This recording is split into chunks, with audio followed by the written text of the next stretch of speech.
Existe uma pergunta que muita gente carrega em silêncio. Não é uma pergunta que se faz no culto, não é uma pergunta que se escreve no grupo da igreja.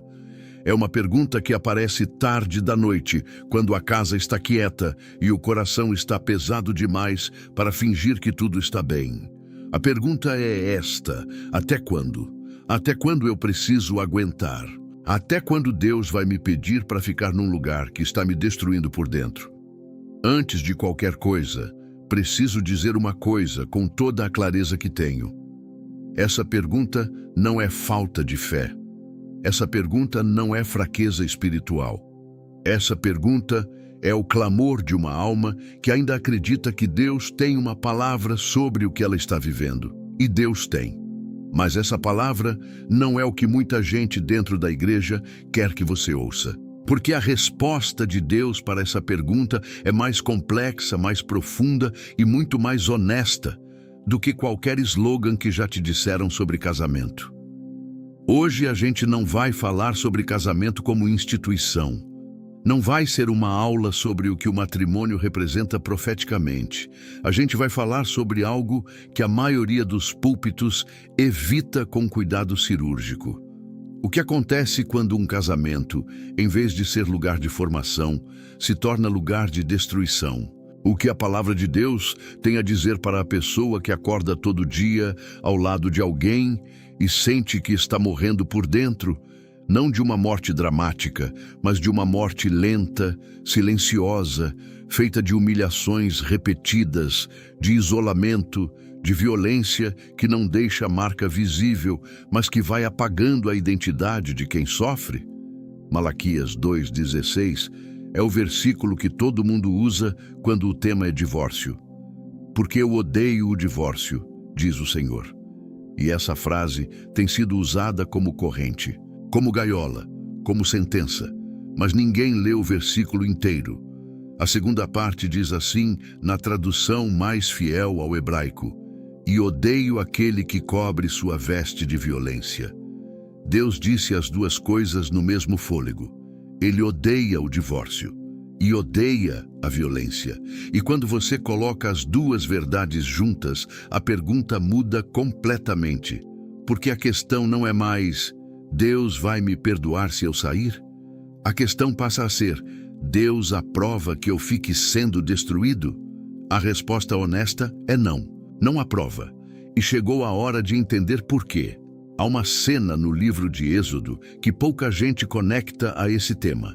O povo de Israel está no Egito. Eles estão sob uma estrutura de opressão que foi se normalizando ao longo dos anos. Começou de um jeito, foi se intensificando, e chegou um ponto em que a escravidão era simplesmente a vida. Os filhos nasciam dentro dela. As mães criavam os filhos para sobreviver dentro dela.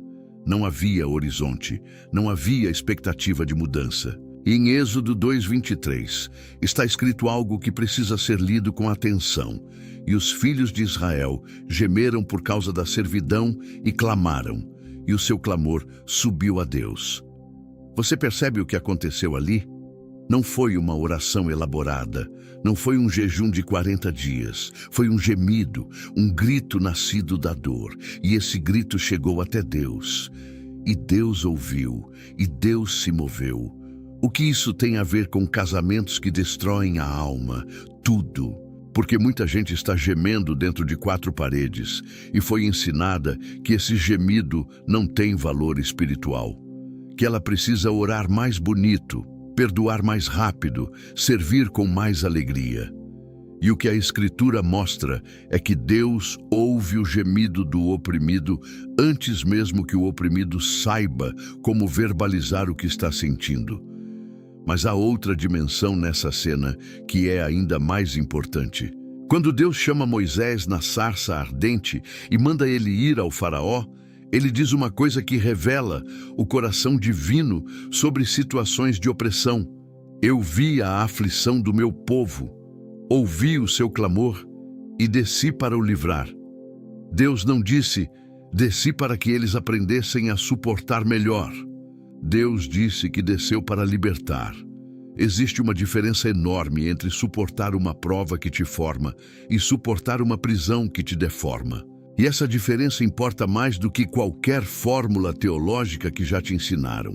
Agora, eu quero que você se faça uma pergunta honesta. Não para mim, não para o pastor, mas para sua própria consciência diante de Deus. O que você está chamando de fé hoje é realmente fé ou é medo disfarçado de espiritualidade?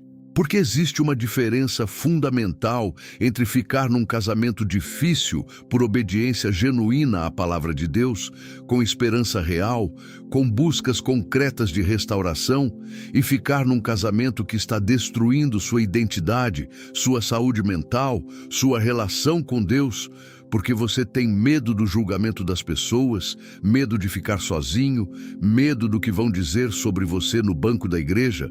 Essas duas coisas não são a mesma coisa. E Deus as vê de forma completamente diferente. Pense em Agar, uma mulher que não escolheu a situação em que estava. Ela foi colocada numa posição de uso e depois de descarte. Quando ela fugiu, quando ela não aguentou mais, a Escritura não registra que Deus a repreendeu por ter saído. O anjo do Senhor foi até ela no deserto, e não para mandar ela voltar ao sofrimento sem mais, mas para se revelar como aquele que a vê. Tu és o Deus que me vê, disse Agar. El Roi, o Deus que vê. Esse Deus não estava olhando para ela e dizendo, você precisa ser mais fiel. Esse Deus estava olhando para ela com um olhar que ela nunca tinha recebido dentro daquela casa. O que você está precisando ouvir hoje talvez seja exatamente isso. Deus te vê. Não a versão que você apresenta no domingo, não a versão que sorri nas fotos. Ele vê você às 2 da manhã, com o travesseiro cobrindo a boca para ninguém ouvir que você está chorando. Ele vê as mensagens que você apagou porque tinha vergonha de mandar para alguém. Ele vê a maneira como você foi diminuído, isolado, envergonhado, controlado. Ele vê, e ele tem uma palavra sobre isso. E essa palavra não começa com uma sentença, começa com um encontro, mas esse encontro exige honestidade, exige que você pare de chamar de santidade o que é, na verdade, cumplicidade com o mal. Exige que você deixe de confundir perseverança com passividade. Exige que você entenda que Deus não é glorificado quando um dos seus filhos é sistematicamente destruído por outra pessoa, dentro de uma aliança que foi feita no nome dele. Isso não glorifica a Deus. Isso não é testemunho. Isso é sofrimento sem propósito. E a palavra de Deus tem muito mais a dizer sobre isso do que a maioria das pessoas já ouviu num sermão de domingo. E é exatamente isso que a gente vai continuar abrindo agora. Porque a conversa está apenas começando. Quando Paulo escreveu para os Coríntios e falou sobre casamento, ele estava respondendo a uma comunidade real com perguntas reais. Não estava construindo uma teologia abstrata numa sala fechada. Estava pastoreando gente que tinha dúvidas legítimas sobre o que fazer com situações que não tinham resposta fácil. E em 1 Coríntios 7, num texto que a maioria das pessoas conhece pela metade, Paulo diz algo que poucos pregadores param para meditar com cuidado. Ele está falando sobre o cônjuge não crente e diz no versículo 15, mas se o incrédulo quiser separar-se, que se separe, pois o irmão ou a irmã não está sujeito à escravidão em tais casos. Leia essa frase de novo, devagar. Não está sujeito à escravidão. Paulo usou essa palavra com intenção. A palavra grega usada ali, dedoulotai, vem da mesma raiz de escravo, de servidão. E Paulo, sob inspiração do Espírito Santo, disse, você não foi chamado para isso. O casamento não é uma forma de servidão. E quando uma relação se transforma em servidão, quando uma pessoa sistematicamente subjuga, controla, humilha e destrói a outra, ela saiu da forma que Deus projetou para o casamento. Não é mais aliança, é prisão. E Deus não consagrou prisões. Mas aqui a gente precisa ser cuidadoso. Porque existe uma diferença entre um casamento difícil e um casamento que destrói a alma. E essa diferença precisa ser dita com clareza, porque muita gente usa o primeiro argumento para fugir do que deveria enfrentar, e muita gente usa a teologia para se manter presa no segundo, quando Deus estava abrindo uma porta de saída. Um casamento difícil tem conflito, tem períodos de frieza, tem falhas que precisam de perdão. Tem momentos em que os dois estão maduros o suficiente para reconhecer que erraram e querem mudar. Um casamento difícil dói, mas não apaga quem você é. Não te faz duvidar da sua sanidade. Não te isola de toda a rede de relacionamentos. Não te enche de medo do que acontece quando você chega em casa. Não te faz sentir que você precisa se tornar invisível para sobreviver. Um casamento que destrói a alma é diferente. E as marcas desse tipo de relação são reconhecíveis, mesmo quando quem está dentro não consegue mais enxergar com clareza. Porque uma das primeiras coisas que acontece quando alguém é abusada dentro de um relacionamento, seja por violência física, seja por violência emocional, seja por controle, manipulação, rejeição sistemática ou humilhação contínua, é que ela perde a capacidade de nomear o que está vivendo. O abuso cria uma névoa, faz a pessoa questionar a própria percepção. E a igreja, quando repete sem discernimento que Deus odeia o divórcio, sem jamais dizer que Deus também odeia a violência, contribui para manter essa névoa no lugar. Eu quero perguntar a você, e essa é uma pergunta que não precisa de resposta pública, mas precisa de uma resposta honesta diante de Deus. Como você está quando acorda de manhã? Não o que você responde quando alguém pergunta. O que você realmente sente quando os olhos abrem e a realidade do seu casamento bate de frente na sua consciência? Tem esperança nesse sentimento? Tem alguma luz?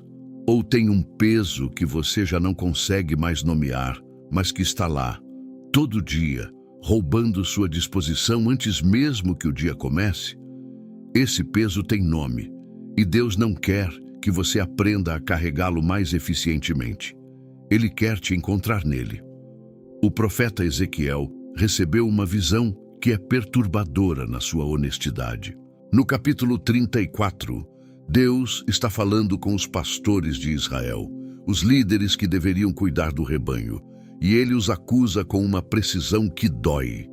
Não fortalecestes as fracas, nem curastes a enferma, nem ligastes a que estava quebrada, nem tornastes a trazer a que havia desgarrado, nem buscastes a perdida, mas dominastes sobre elas com rigor e dureza. E Deus deixa claro que vai agir contra esse tipo de liderança. Porque o rigor sem amor, o domínio sem cuidado, a autoridade sem compaixão, isso é uma perversão do que ele projetou para qualquer relação de cobertura. Agora, aplique isso ao casamento. Porque o marido é chamado a ser cabeça, sim, mas a cabeça segundo o modelo de Cristo. E o modelo de Cristo é este: ele deu a vida, não exigiu a vida. Ele não chegou para ser servido, mas para servir. Ele não usou a autoridade para dominar, mas para libertar. Então, quando alguém usa a teologia da cabeça do lar para justificar controle, para impor medo, para exigir submissão como servilidade, ele não está exercendo autoridade segundo Cristo. Ele está usando o nome de Cristo para cobrir um comportamento que Cristo condenou. E aqui está uma das verdades mais difíceis que a igreja precisa ouvir. Muita gente está sofrendo abuso dentro do casamento e sendo ensinada que isso é a vontade de Deus, que é a cruz que precisa carregar, que ela vai ser recompensada por aguentar. E isso não é teologia. É uma distorção da teologia que serve para proteger o agressor e silenciar a vítima. E Deus vai pedir contas disso, tanto do agressor quanto de quem, tendo oportunidade de falar a verdade, preferiu o silêncio conveniente. Há uma mulher no Evangelho de Lucas, no capítulo 13, que estava curvada há 18 anos. A Escritura diz que um espírito de enfermidade a havia curvado e ela não podia de maneira alguma endireitar-se. 18 anos curvada, 18 anos sem ver o horizonte, 18 anos olhando para baixo, porque o corpo não obedecia mais ao desejo de se levantar. E Jesus a viu, a chamou e disse uma frase que é uma teologia inteira em si mesma: mulher, estás livre da tua enfermidade. Mas o que vem depois é o que mais interessa para esse momento. O líder da sinagoga ficou indignado porque Jesus fez isso num sábado. E Jesus respondeu com uma pergunta que deveria ecoar dentro de cada comunidade cristã, que já usou a lei para manter alguém preso. E não convinha soltar-se no sábado esta filha de Abraão, a qual Satanás havia atado por 18 anos? Filha de Abraão. Jesus não disse mulher fraca que não soube se cuidar. Não disse problema dela por ter chegado aqui assim. Disse filha. Disse que ela estava atada. Disse que era hora de soltar. Isso é o que Jesus faz. Ele não administra o sofrimento alheio. Ele o interrompe. E a pergunta que fica no ar depois dessa cena é esta: você está esperando que Deus administre melhor a sua dor, ou você está disposto a acreditar que Ele pode, de fato, interrompê-la? Existe uma palavra que aparece em Provérbios 21:19 que a maioria das pessoas nunca ouviu num sermão sobre casamento. O texto diz assim: melhor é morar num deserto do que com mulher rixosa e iracunda. Provérbios 25:24 repete quase a mesma coisa. E Provérbios 27:15 vai mais longe. A mulher rixosa é como goteira contínua em dia de chuva. Agora, por que isso importa? Porque a Escritura, esse mesmo livro que contém os princípios mais elevados sobre amor, aliança e fidelidade, também reconhece que há situações relacionais que são tão erosivas, tão desgastantes, que a sabedoria diz: há dignidade em não continuar sofrendo isso. Alguns vão argumentar que esses textos estão no Antigo Testamento, que são aforismos culturais, que não podem ser usados como base teológica para nada. Mas aqui está a questão: a Bíblia inteira, da Gênesis ao Apocalipse, apresenta um Deus que se importa com a dignidade humana, que criou o ser humano à sua imagem, que não criou ninguém para ser sistematicamente destruído por outro ser humano feito da mesma imagem. E quando um casamento opera na lógica da erosão constante, quando uma pessoa, dia após dia, vai sendo desgastada, invalidada, humilhada, controlada, isso não é fidelidade conjugal. É a destruição lenta de uma imagem de Deus. E Deus se importa com isso. Vamos voltar ao livro de Oséias, porque ele é provavelmente o livro mais citado quando o assunto é fidelidade matrimonial. Deus manda Oséias casar com Gomer, uma mulher que vai ser infiel. E a maioria das pregações usa esse livro para dizer: veja como Deus é fiel mesmo quando o outro lado falha. Você também precisa ser assim. E há verdade nessa leitura. Mas há algo que raramente é dito sobre esse texto. Deus não está mandando Oséias fingir que a infidelidade não aconteceu. Ele não está mandando Oséias minimizar o que Gomer fez. Ele está usando a relação de Oséias como sinal profético para mostrar algo sobre o coração de Deus para com Israel.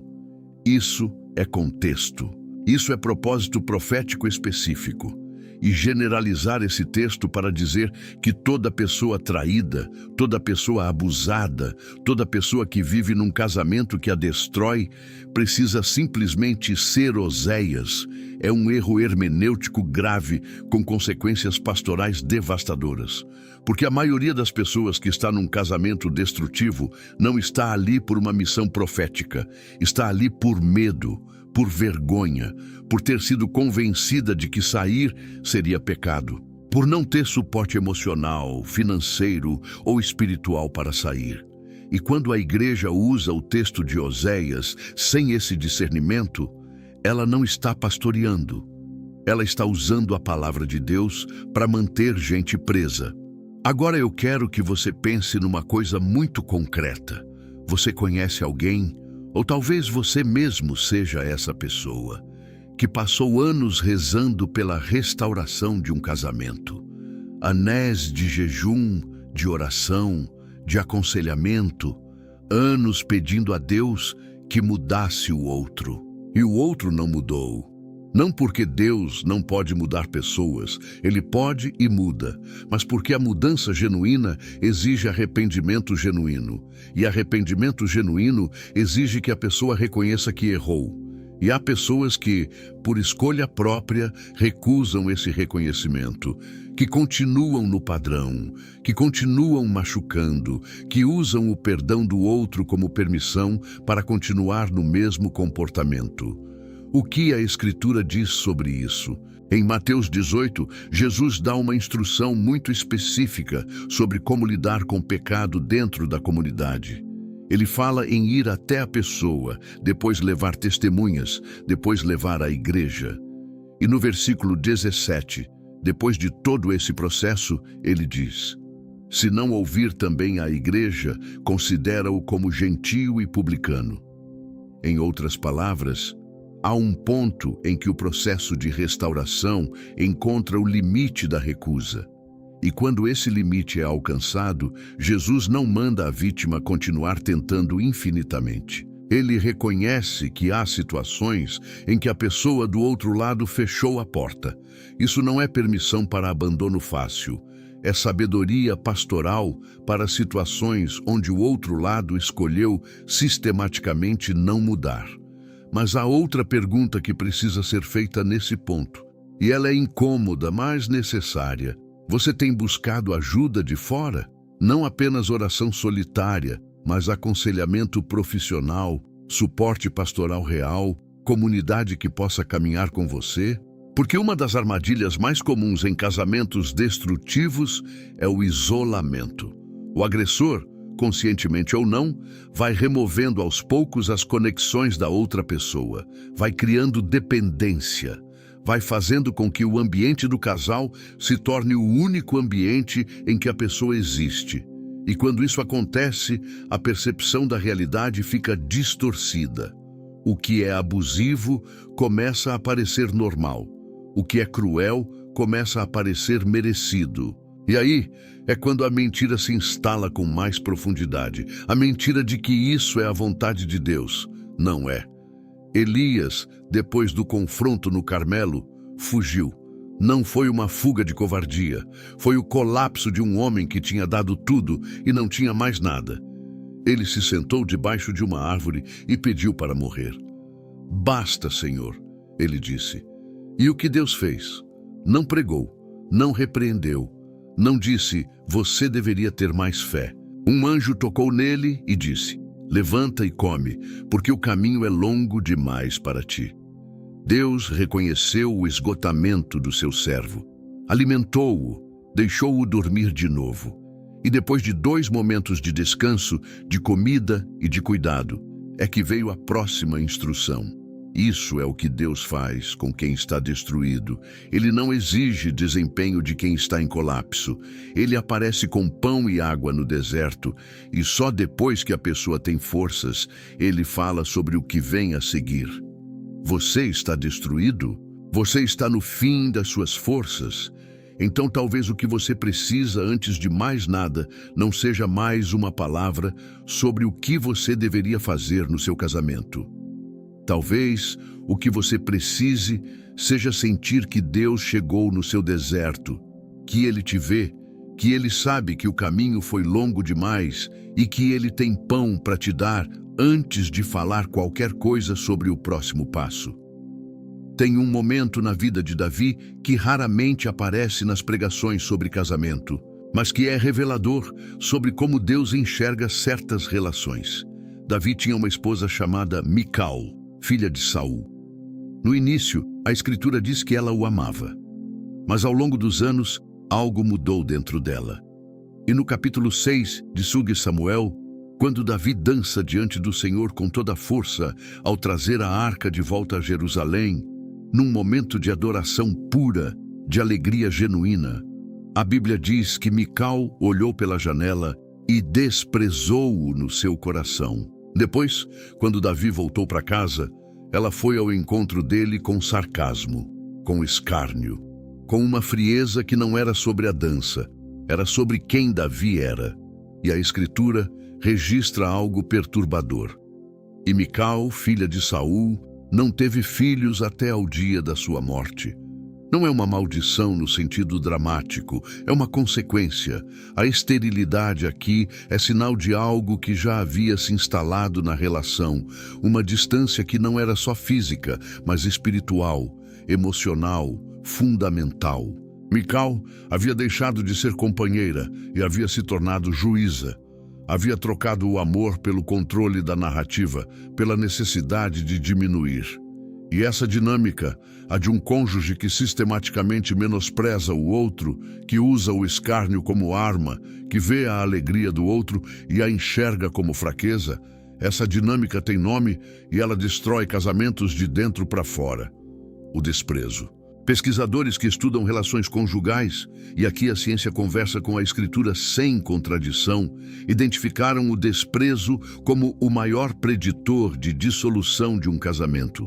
Não a raiva, não o conflito, o desprezo, o olhar que diz, você não tem valor, a voz que carrega escárnio, o comportamento que sistematicamente apaga a dignidade do outro. E a pergunta que precisa ser feita com coragem é esta: você está sendo desprezado dentro do seu casamento? Não criticado.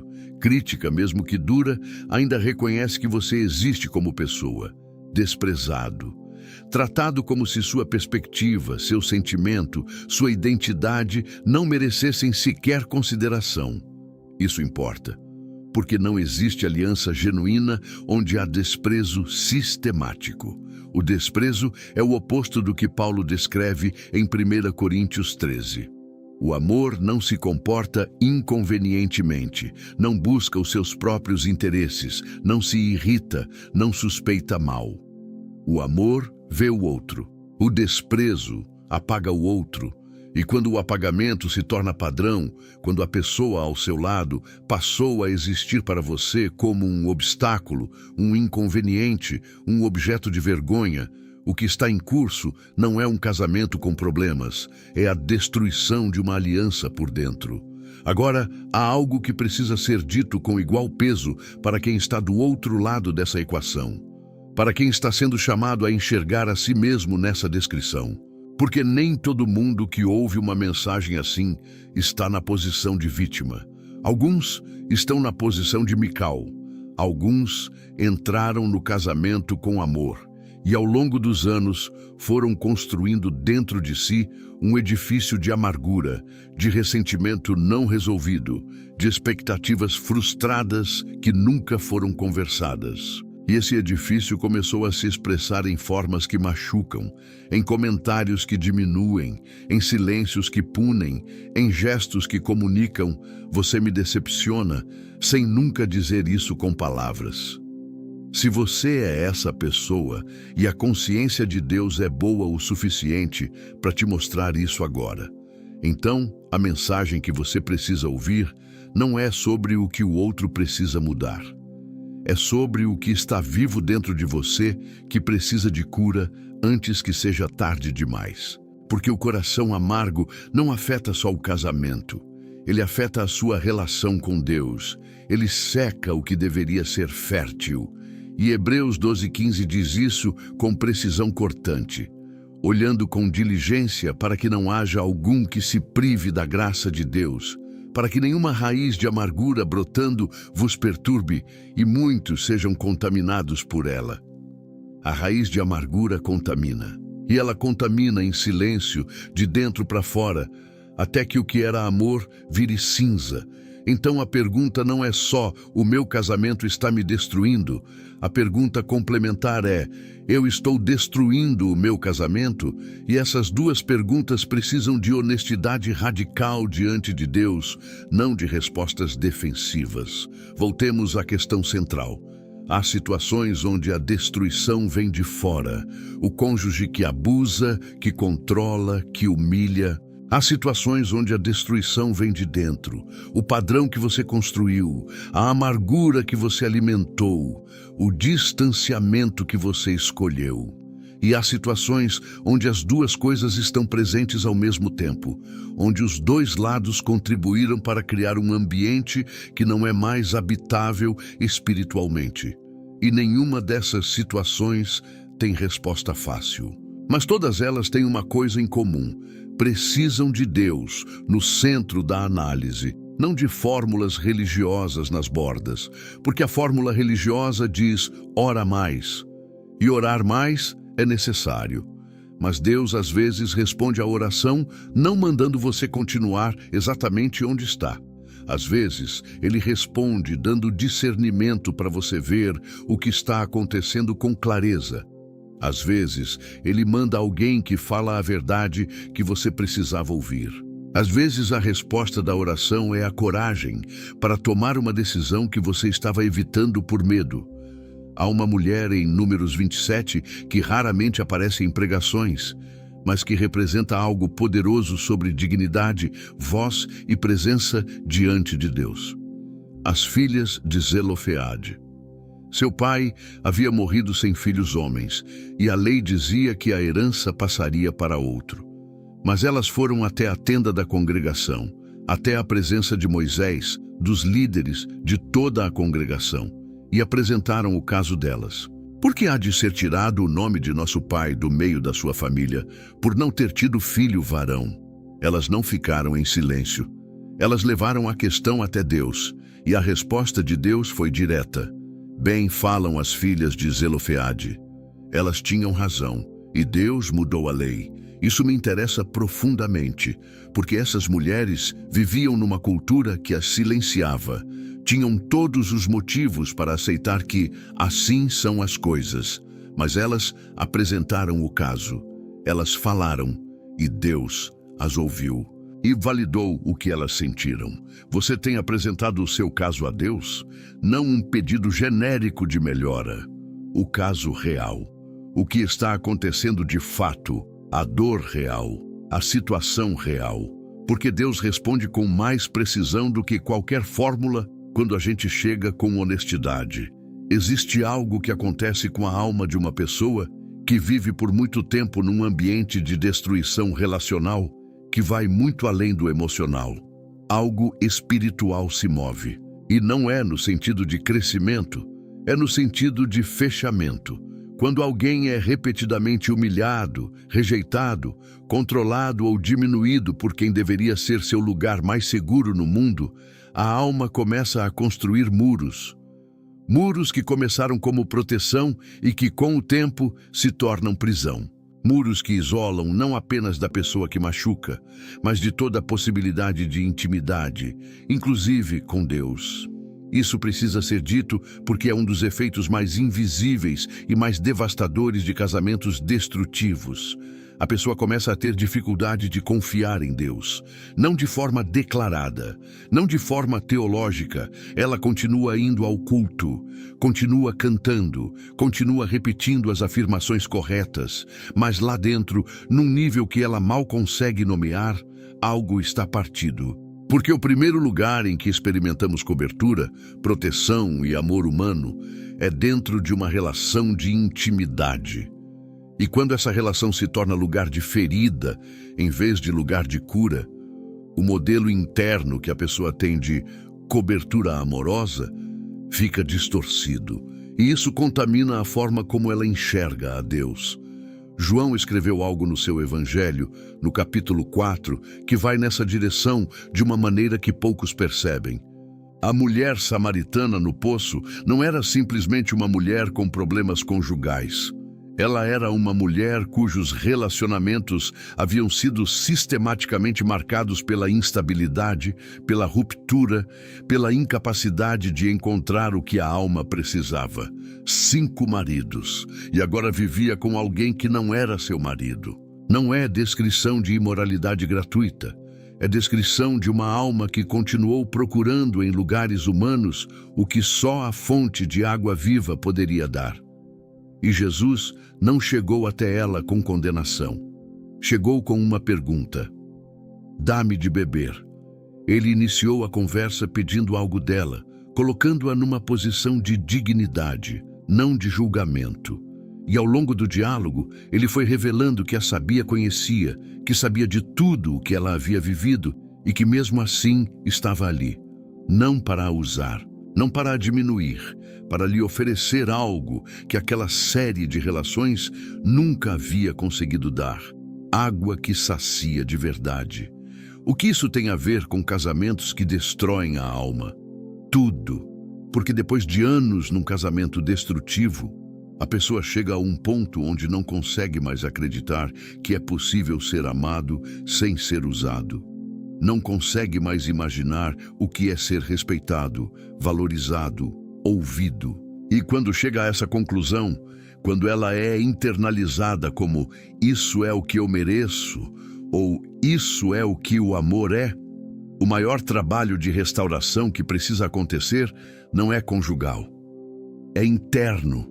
É um encontro com Jesus no poço da sua própria exaustão, onde ele te diz: eu sei tudo sobre você e estou aqui, mas há uma responsabilidade que precisa ser encarada com seriedade nesse momento.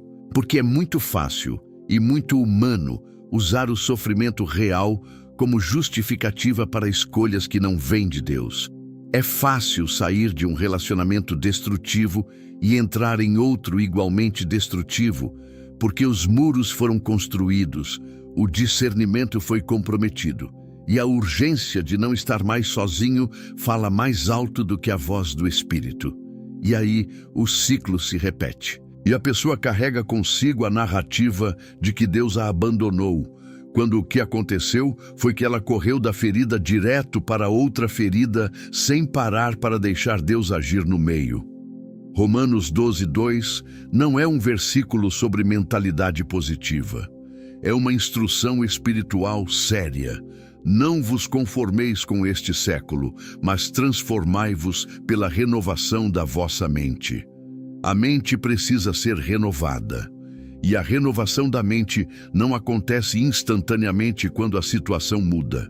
Ela acontece num processo deliberado, com a palavra, com oração, com comunidade saudável, com tempo.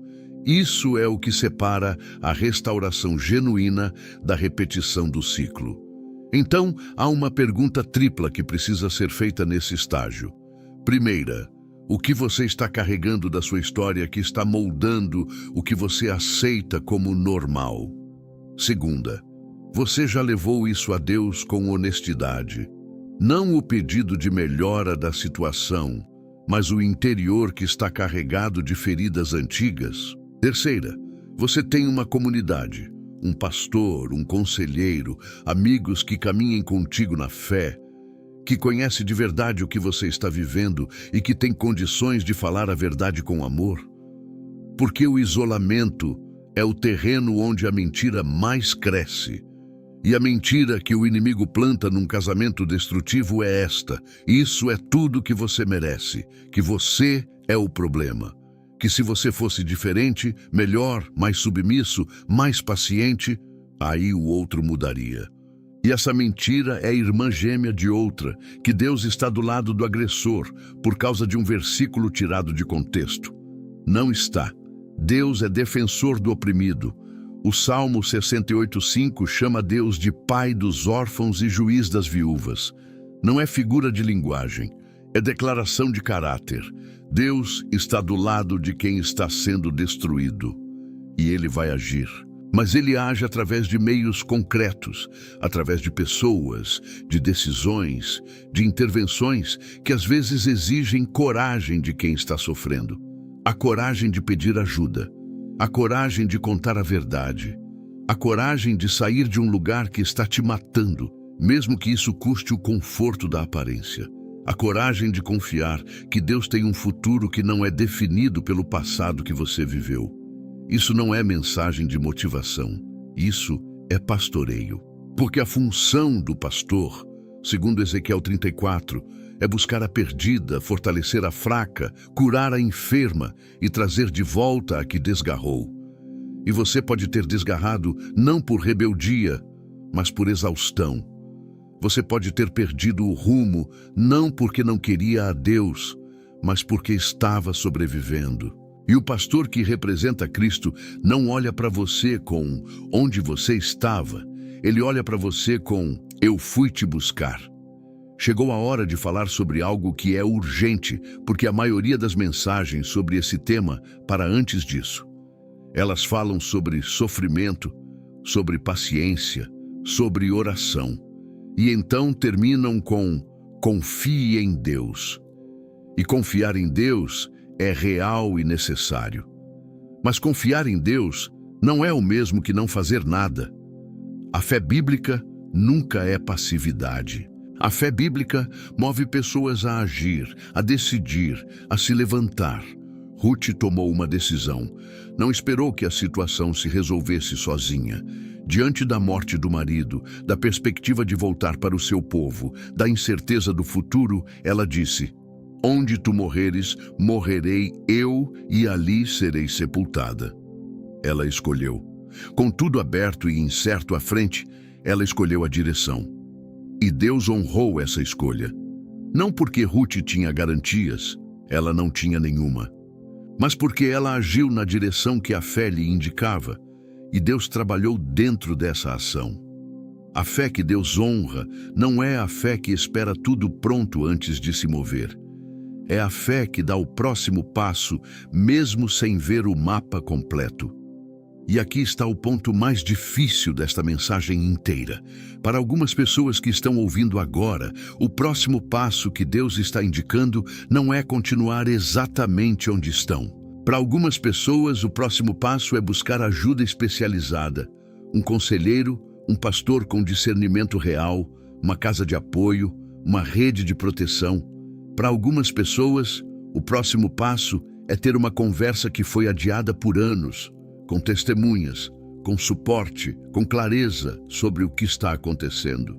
Para algumas pessoas, depois de tudo que foi tentado, depois de todo o processo que foi percorrido, o próximo passo é reconhecer que a relação chegou a um ponto onde continuar é escolher a destruição e que Deus, na sua misericórdia, não está pedindo isso.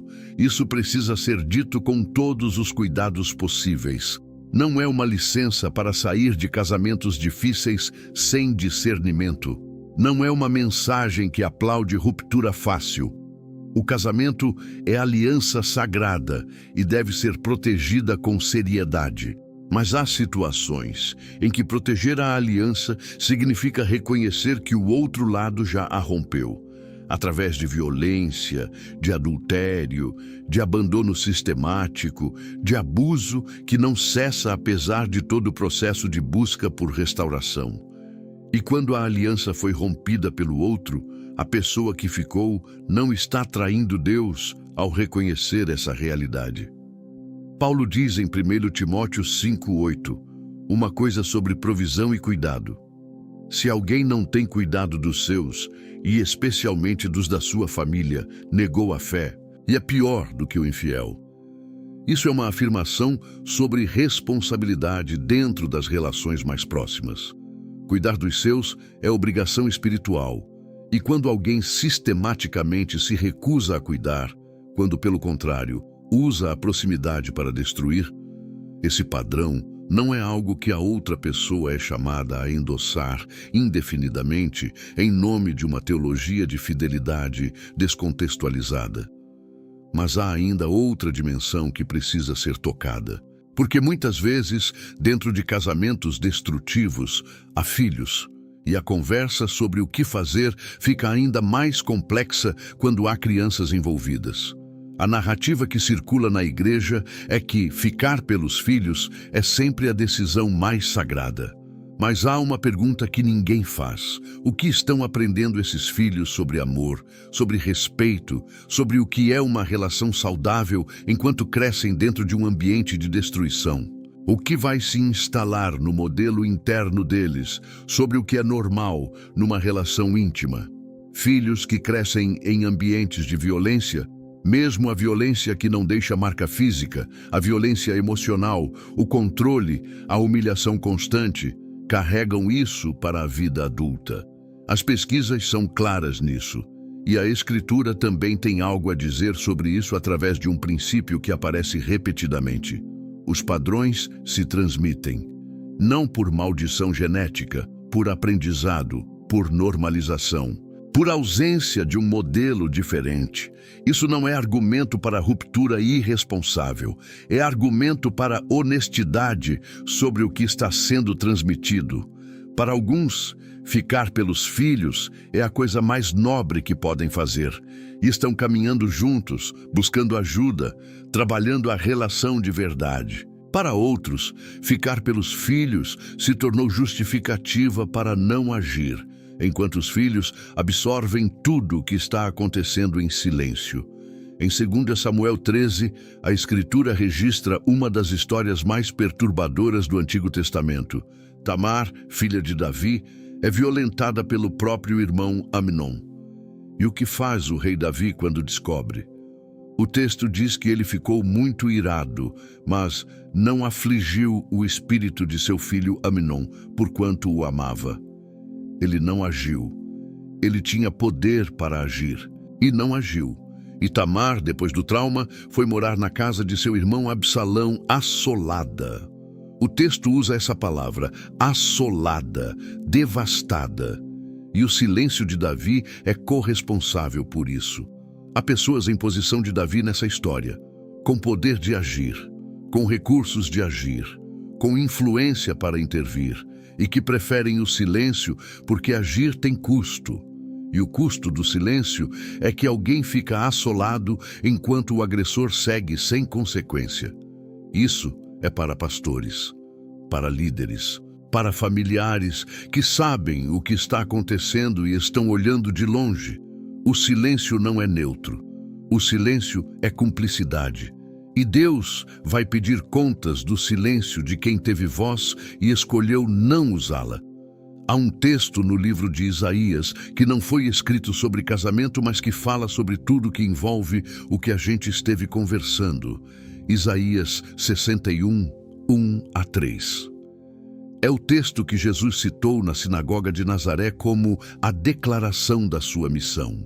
O Espírito do Senhor está sobre mim, porque o Senhor me ungiu para anunciar boas novas aos pobres. Enviou-me a curar os quebrantados de coração, a proclamar liberdade aos cativos e abertura de prisão aos presos, a consolar todos os que choram, a dar-lhes diadema em vez de cinzas, óleo de alegria em vez de pranto, manto de louvor em vez do espírito angustiado, diadema em vez de cinzas. Esse é o movimento que Cristo promete para quem estava destruído. Não cinzas melhoradas, não cinzas que com o tempo viram algo.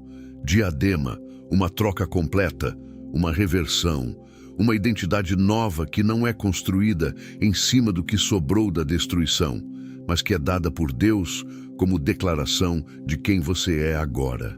E aqui está o que eu quero que você ouça, e que ouça de verdade, não como frase bonita, mas como palavra de Deus sobre a sua situação específica. O que foi destruído dentro de você por uma relação que deveria ter te protegido pode ser restaurado, não ignorado, não apenas administrado, restaurado. Isso não significa que tudo volta exatamente ao que era antes. Às vezes, a restauração tem uma forma nova que você ainda não consegue imaginar. Mas ela é real. E ela começa com Deus te vendo onde você está. Não onde você pretende estar, não onde finge que está, onde você está de fato. O que você está carregando agora? Que peso você trouxe até esse momento que ainda não depositou diante de Deus com honestidade completa? Porque há uma diferença entre a oração que pede e a oração que entrega. A oração que entrega diz: Senhor, eu não sei mais o que fazer. Eu estou exausto. Eu não tenho mais a fé que achei que tinha. Eu não sei qual é o próximo passo, mas estou aqui. Essa oração, simples, honesta, sem performance, é o ponto de virada. Porque Deus não precisa da sua articulação teológica, Ele precisa da sua presença real.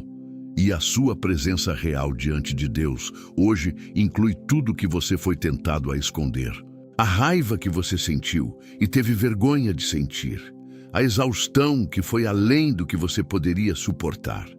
As dúvidas sobre se Deus estava realmente prestando atenção. Tudo isso pode ir para a presença de Deus. Davi colocou tudo isso nos Salmos. Jó colocou tudo isso diante de Deus com uma honestidade que chega a desconfortar. E Deus não os rejeitou por isso. Ele respondeu: mas há também uma convocação que precisa ser feita agora. Uma convocação que vai além do consolo e entra no território da decisão. Porque Deus restaura, mas restauração exige participação. E participação significa escolhas. Não há um caminho de volta à saúde que não passe por decisões concretas, pela disposição de fazer o que você sabe que precisa ser feito, mesmo quando é assustador, mesmo quando o preço parece alto, mesmo quando não dá para ver o outro lado. Para quem está numa situação de violência, a decisão que você precisa tomar pode ser buscar proteção agora, não amanhã, agora. Há recursos disponíveis. Há pessoas que podem ajudar. A primeira ligação, o primeiro pedido de ajuda, pode ser o passo que muda tudo. Deus não vai te julgar por proteger sua vida. Ele vai honrar sua coragem.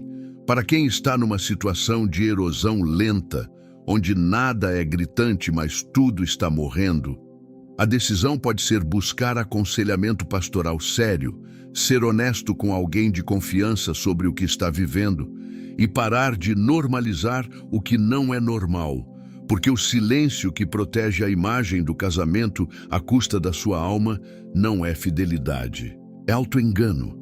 Para quem está numa situação de amargura instalada dentro de si, onde você é o Mical da história, a decisão é se arrepender, não como exercício religioso, como ato de sobrevivência espiritual, porque a amargura que você está alimentando vai consumir você antes de consumir quem você pensou que estava punindo.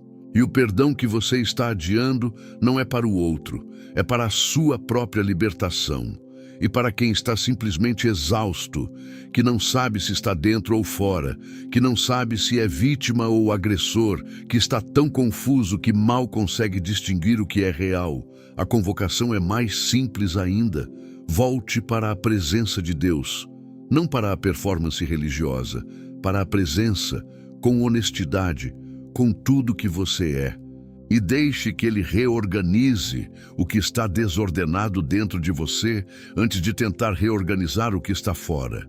Porque Deus é especialista em reconstruir o que foi demolido. Mas Ele reconstrói a partir de dentro para fora. E o alicerce que Ele usa não é a força que você ainda tem, é a fraqueza que você está disposto a reconhecer diante dele. Há uma promessa em Joel 2:25 que Deus fez ao seu povo depois de uma devastação. E restituirei os anos que foram consumidos. Não consolarei você pela perda. Não ajudarei você a esquecer. Restituirei, dará de volta.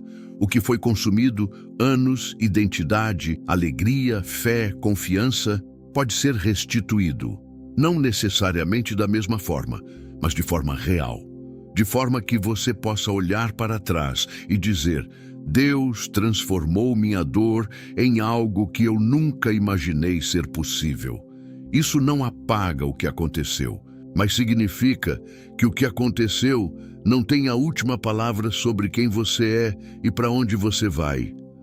A última palavra pertence ao Deus que te criou, que te conhece, que te vê no seu deserto, que vai até você com pão quando você pediu para morrer, que te chama de filho, que promete restituição, que unge com diadema quem só tinha cinzas. Esse Deus não está pedindo que você suporte a sua própria destruição em nome dele. Ele está te chamando para fora dela. O ladrão vem apenas para roubar, matar e destruir. Eu vim para que tenham vida e a tenham em abundância. João 10:10.